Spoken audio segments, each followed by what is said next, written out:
Boy, nakakarami ka na ng magaganda. Swerte. Thank you guys. Salamat po naman. Scale of 1 to 10, gaano ka-crushable siya? Naku po, tinatanong ko ba yan? Ano po, dahil 9 yung birthday ko, 9. 9. Hindi ko siya iti-10. 9 siya kasi lucky 9 siya para sa akin. Lucky 9, sabihin, swerte. Yan.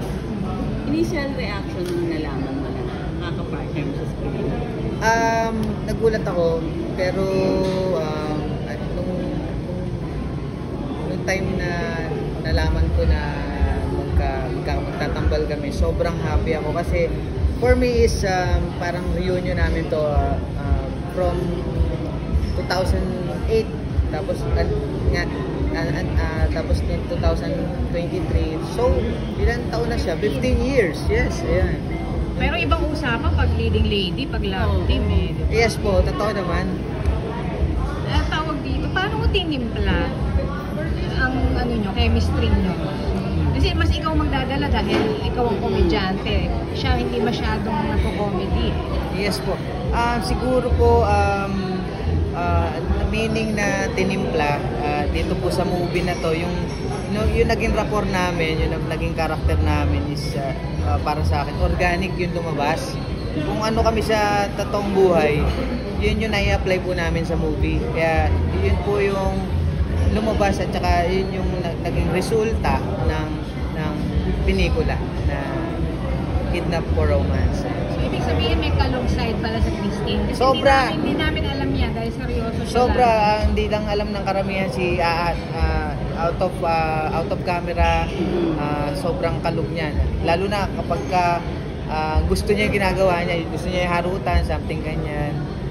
Madalang siya tulog. Mas gusto niya yung makipagkaladyan sa out of camera sa dressing room, sa tent namin, kasama ng mga ibang mga kasama namin, pamilya namin dito sa Kidnap for Romance. Yun. So, ano pa yung mga qualities na nagustuhan mo kay Ata? Itong ginagawa mo yung film? Sobrang ano niya kakaibang babae si Aa eh. Bakit kakaiba? Parang may something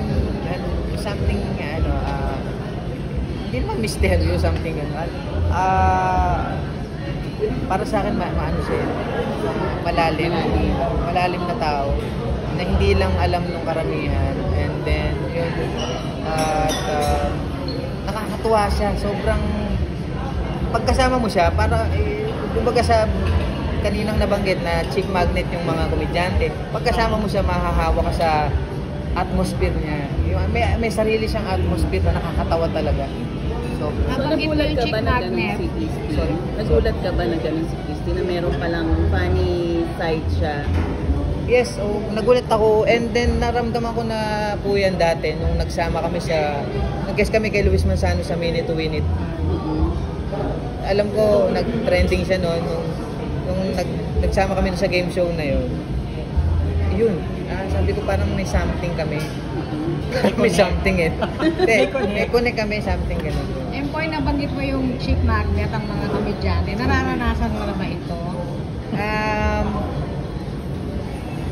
Hindi naman makikakaila, pero siyempre ikaw pa rin ang iiwas. Wow! Iiwas. So, ilan na iniwasan yung ganitong mo? pagmumukha eh. Ilan na naiwasan mo? 100%. Seryoso? Hindi. Naging kaibigan naman halos yung mga lalo na yung mga fans talaga. So, naging lapitin ka talaga ng girls? May ganung pagkakataon mo na hindi mo naman maiiwasan. Siyempre pagka hindi mo sila pinansin, baka sabihin, you've changed. Pero pag-type mo, iiwasan mo pa rin? Pag-type mo na, iiwasan mo pa rin? Gusto ko may parang pasalamin na rito eh. Paano ba manligaw ang isang hindi mo mararamdaman, pero or an action ba? matatawa ka na lang. Or an action? More on text. May nililigawan ko ba ngayon? Wala ngayon. Pero this year, like yung Plano ko na yan. Empoy, crush mo si Kay Abad, no? Kaya bad. Crush mo Kung siya. sakaling ano, kung Oo, sakaling oo naman. Sino naman di magiging ano. Sige. Kung sakaling single si Kay, pupuso mo ba yun? Hindi, ano, may asawa na yun. Hindi, Tsaka kung mabait sakaling yun. na. Balay natin, di ba? Bait yun, kaibigan niya. Ako po, 30 plus ako. Thank you. Anong pakiramdam bilang isa na sa mga tini-idol na tinitinda niya? Ang bagong gwapo. Masaya. Masaya ako kasi maraming mga mga producer tsaka mga boss, director na nagtitiwala. Yan. Congrats. Thank you, Sino sir. kasunod ni Christine? Christine, wait lang. Ano yun? Sino mga nakapila ABC sa'yo? yan eh. Alex, tas letter C na D. Wait lang. Hindi, Dapat may basta D. kung sino yung dumating, yun. Ano yung edge mo sa ibang mga nakapareha ni Siguro yung charisma. Yung charisma ko na yung sinasabi ng lahat na hindi ko pa rin natatagpuan kung ano yun sa akin. Yeah. Empoy, dadating ka ba sa point na babaguhin mo hairdo mo? Yes, nung nakita kita, papaganyan ko yung buhok ko. Nakita po kita ngayon, papaganyan ko siya. O lucky charm mo? Lucky, pwede naman kapag kami ginawang characterization sa isang palabas, ayun, mangyayari. Empoy, anong pinakamahirap na part ng character mo? Kasi parang bago siya na mayaman ka, ganyan. Guwapo na mayaman. Mahirap na gawin sa character mo. Karakter sa totoong buhay. Hindi, dun sa role mo. Sa role, ay yung Sa movie. yung mayaman. Paano mo kami ng paniwalang mag-inchik mayaman? eh. Kasi inchik ako dito eh. Tsaka mayaman talaga. Kasi mayaman. Yung karakter ni Gudo Fredo talaga. Pag nakapanood yan ng mga sabihin sa'yo, napakaswerte ni Empoy. Kasi ang dami yung sweet scenes ni Christine. Ang dami mga nagchat-chat sa akin, lalo na yung mga crush si talaga. Dati pa, mga batchmate ko nung elementary, high school, college. Sobrang nagchat-chat sila sa akin na pabati ko daw sila, pag-greet ko daw sila. Sige ako sinisingil ko nga 20 isa eh. So, Empoy, parang dun sa trailer, parang may sweet, may intimate scene kayo. So, may love scene pa kayo. May love scene, siguro dapat panoorin nila yon lahat ng mula umpisa hanggang dulo. Basta hindi lang siya comedy eh. May matututunan ka talaga. So, anong favorite scene mo doon? Yung love scene no? Yung bed scene. Bed scene. Halos lahat eh. Halos lahat gusto ko yung mga scene kasi namin, dinadissect talaga. Dinadissect? Spell. Palaka? Spell. Hindi, pinag-aaralan namin mabuti kung paano namin yung bawat sequencing. Wala ka naman natanggap na text kay Marco, Dumabaw. Sinat niya ako, pinayday niya yung namin. Tsaka si Marco, kaibigan niyan. Hindi naman magsiselos yan sa isang dog. O hindi, Joke lang. malalakas nga ang appeal ng gaya nyo, no? Salamat po na marami. Kaya Naniniwala baka ka ba ron? dapat threaten siya.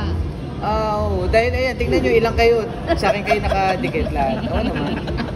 Hindi nga, seryoso. Hindi, malakas na appeal nung sabi nila talaga yung komedyante talaga. Malakas ang dating sa lahat ng mga pagkakataon. Meron na bang girl na talagang naghabol sa'yo? So ilan ang chicks mo Meron nakatago? basta nasa ibang bansa pa rin. Nasa ibang bansa na yun ngayon. Talaga? Ilan ang chicks mo nakatago? Ang ganda ng phone mo. Sobra pa na. Mukhang meron. Si kuya, kuya. Parang lahat ng chicks na nawawala sila pupunta sa ibang bansa. Ano ba nagmagos sa isang airport? Wait lang. Masaya. Basta masaya ka. Yun, mahal kita. Ikaw, katulad mo. O ilang percent yung ad-lib sa pelikula? Kayo talaga improvise percent. ng bawat. Hindi ko masabi, pero yung script, binasa namin yun, pero si Direk Victor kasi, binigyan niya kami ng pagkakataon na para makapag-share ng kung ano man yung pwede namin i-adlib. So every scene parang gano'n. May mga Yes, may mga ganun nangyayari. Hindi lang sa akin, hindi na kaya sa lahat po ng mga artista dito. Ako naman, pwede ko po ba i-video lahat? Sige, go. Pwede po. Thank you. Salamat po sa inyo lahat. Thank you guys. Salamat po. Thank you sa pagmamahal. Happy 50th wedding